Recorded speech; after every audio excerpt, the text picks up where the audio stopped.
High, আমি জাহিদুল ইসলাম তুষার। আজ আমরা জানব কিভাবে মাইক্রোসফট ওয়ার্ডে মাউস পয়েন্টার ইউজ না করেই আমরা টেবল ক্রিয়েট করতে পারবো।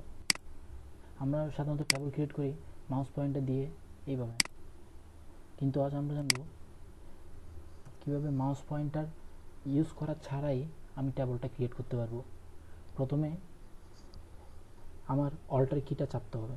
অল্টার কি চাপলে আমার এখানে সবগুলোতে এক একটা অপশন শো করতেছে যে আমার ফাইল সেভ করতে গেলে 1 দিতে হবে,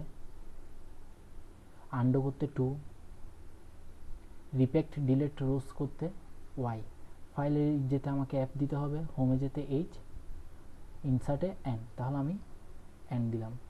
n দেওয়ার সাথে সাথে আমার আরও কিছু অপশন এসে গেল যেগুলো ইনসার্টের অপশন।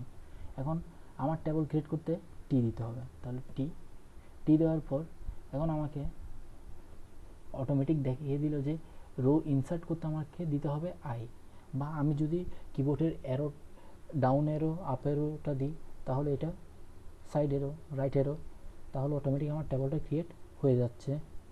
কারণ আমি যদি এন্টার দিই তখন অটোমেটিক টেবলটা ক্রিয়েট হয়ে গেল। এখানে কোনো মাউস পয়েন্টারের কোনো কাজই লাগলো না।